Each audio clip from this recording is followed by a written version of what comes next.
নমস্কার বন্ধুরা, Guru Purnima 2025-এ Guru Purnima special episode আপনাদেরকে স্বাগত জানাই। সবার প্রথমে জেনে নেব আজকের এপিসোডে কি রয়েছে। গুরু পূর্ণিমা 2025 কবে অনুষ্ঠিত হতে চলেছে। এবার জেনে নেব গুরু পূর্ণিমার তিথি কখন শুরু হচ্ছে এবং কখন শেষ হচ্ছে পঞ্জিকা মতে। গুরু পূর্ণিমার দিনে অনেকের বাড়িতে সত্যনারায়ণ পুজো হয়ে থাকে, তাই সত্যনারায়ণ পুজোর সঠিক সময়সূচি পঞ্জিকা মতে কি হতে চলেছে। এবার জেনে নেব গুরু পূর্ণিমার দিনে গঙ্গা স্নানের সঠিক সময়সূচি পঞ্জিকা মতে কি হতে চলেছে। গুরু পূর্ণিমার দিনে গুরুকে প্রণাম করার সবথেকে শুভ সময় কখন। এরপর জেনে নেব গুরু পুজো করার সবথেকে সহজ সরল পদ্ধতি এবং গুরু প্রণাম মন্ত্র। এই সমস্ত কিছু আলোচনা করা হবে আজকের এই এপিসোডের মধ্যে। যারা আমার চ্যানেলে নতুন তারা অবশ্যই লাইক, শেয়ার, কমেন্ট করতে ভুলবেন না এবং পাশে থাকা বেল আইকনটা প্রেস করে নেবেন যাতে আমার নিত্য নতুন ভিডিও আপনাদের কাছে পৌঁছে যায়। চলুন আজকের এই স্পেশাল এপিসোডে গুরু পূর্ণিমা 2025-এ শুরু করা যাক। বৈদিক যুগ থেকে গুরুকে শ্রদ্ধা জানানোর জন্য আষাঢ় মাসে এই পূর্ণিমা তিথিতে পালিত হয় গুরু পূর্ণিমা। সবার প্রথমে আমরা জেনে নেব গুরু শব্দের অর্থ কি। গুরু হলো আমাদের অন্ধকারাচ্ছন্ন জীবন থেকে অন্ধকারকে দূর করে জ্ঞানের আলোয় প্রজ্বলিত করেন। গুরু আমাদের সমস্ত রকমের প্রশ্ন, কৌতূহল, জিজ্ঞাসা, সন্দেহ এবং মনের অস্থির অবস্থা নিবারণ করে আমাদের নতুন করে আলোর দিশারির পথ দেখান। অন্ধকার আচ্ছন্নতাকে পাঠিয়ে জ্যোতিষময়ের দিকে এই গুরুই আমাদের নিয়ে যান। নতুন আলোর পথ দেখান আমাদের গুরু। হিন্দু পুরাণ অনুসারে এই গুরু পূর্ণিমার কথা পেয়ে থাকি। দেবাদিদেব হলেন আমাদের আদিগুরু।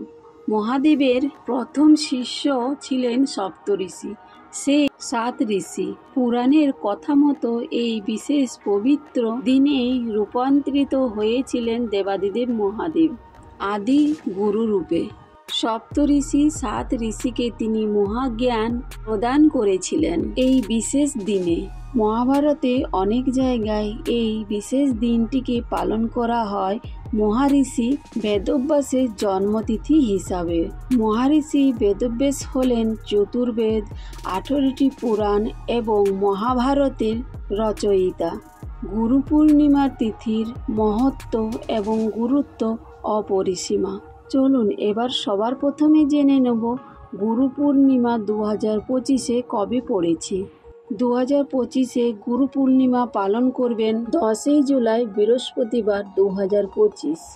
এবার জেনে নেব গুরু পূর্ণিমা তিথি কখন শুরু হচ্ছে এবং কখন শেষ হচ্ছে পঞ্জিকা মতে। তিথি শুরু হচ্ছে 9ই জুলাই 2025 বুধবার রাত্রি 1:23 থেকে এবং তিথি সমাপ্ত হচ্ছে 10ই জুলাই 2025 বৃহস্পতিবার রাত্রি 2:38। গুরু পূর্ণিমার অত্যন্ত পবিত্র দিনে অনেকের বাড়িতে সত্যনারায়ণের পুজো, ব্রত, উপবাস এবং নিশি পালন করা হয়। তাই সবার প্রথমে জেনে নেব 2025 সালে পঞ্জিকা মতে গুরু পূর্ণিমা দিনে সত্যনারায়ণ পুজো ব্রতর সময় কি রয়েছে। 2025 সালে গুরু পূর্ণিমার দিন সত্যনারায়ণ ব্রত এবং নিশি পালনের সময়সূচি হল 10ই জুলাই বৃহস্পতিবার 2025 সন্ধে 6:15 থেকে 7:54 মধ্যে।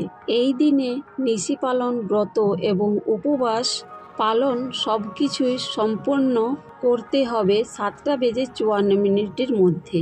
গুরু পূর্ণিমার দিন গঙ্গা স্নান অত্যন্ত শুভ, তাই যারা গঙ্গাতে গিয়ে স্নান করতে পারবেন না তারা অবশ্যই স্নানের জলে গঙ্গা জল মিশিয়ে স্নান করে নেবেন।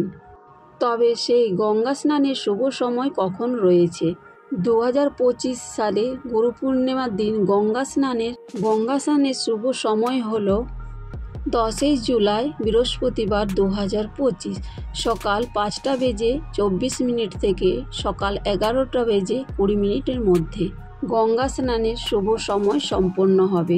গুরু পূর্ণিমার দিন গুরুকে প্রণাম করার সবথেকে শুভ সময় কখন? 10ই জুলাই বৃহস্পতিবার 2025 6:55 থেকে 9:26 পর্যন্ত, আবার 11:24 থেকে শুরু করে দুপুর 3:56 পর্যন্ত থাকবে শুভযোগ। এবার জেনে নেব গুরু পূর্ণিমার দিন গুরুকে প্রণাম এবং নিজের শ্রদ্ধা যাপন করার জন্য যে গুরুকে পুজো করা হয় সেই গুরু পুজোর সহজ সরল ঘরোয়া পদ্ধতি কি রয়েছে। সবার প্রথমে সকালবেলায় ঘুম থেকে উঠবেন এবং এরপর গঙ্গা স্নান করবেন। যারা গঙ্গা স্নান করতে পারবেন না তারা অবশ্যই স্নানের জলে গঙ্গা জল মিশিয়ে স্নান করে নেবেন। স্নান করার পরে সবার প্রথমে সূর্যদেবকে প্রণাম করবেন এবং সূর্যদেবকে জল অর্ঘ্য করবেন।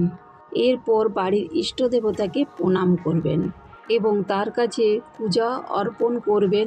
এরপর বাড়ির ঈশান কোণে অর্থাৎ পূর্ব দিকে একটি চৌকি পাতবেন এবং তার উপর হলুদ বস্ত্র সুন্দরভাবে পাতবেন। এরপর গঙ্গা জল ছিটিয়ে নেবেন এবং তারপর গুরুর ছবি অথবা গুরুর পাদুকা আপনি তার উপরে রাখবেন এবং পুজো করবেন। পুজো করার সময় অবশ্যই হলুদ রঙের ফুল অর্পণ করবেন।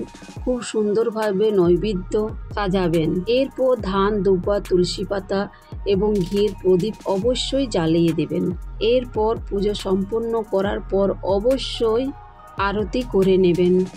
আরতি করার পর পুজো সম্পন্ন করবেন। এরপর গুরুকে প্রণাম করে নেবেন। গুরুর উদ্দেশ্যে আপনি প্রণাম মন্ত্রটি অবশ্যই পাঠ করবেন। এর মধ্যে দিয়ে কিন্তু আপনার পুজো সম্পূর্ণ হবে। এরপর জেনে নেব গুরু প্রণাম মন্ত্র কি। গুরু ব্রহ্মা, গুরু বিষ্ণু, গুরুদেব মহেশ্বর, গুরু বেরং, গুরু পরম ব্রহ্মা তস্মৈ শ্রী গুরুদেব নমঃ। এটাই হলো গুরু পূর্ণিমার আসল মন্ত্র। এইভাবে আপনি 108 বার এই গুরু মন্ত্র জপ করবেন। আশা করি বন্ধুরা আজকের এই এপিসোডটি আপনাদের ভীষণ ভালো লেগে হবে এবং এপিসোডটি আপনাদেরকে সমৃদ্ধ করতে পেরেছে। চ্যানেলটিকে লাইক, সাবস্ক্রাইব করতে ভুলবেন না এবং আমার পাশে থাকতেও ভুলবেন না। রাধে রাধে। সবাই ভালো থাকবেন, সুস্থ থাকবেন। আবার আসবো একটা নতুন ভিডিও নিয়ে। প্রেম সে বলো রাধে রাধে।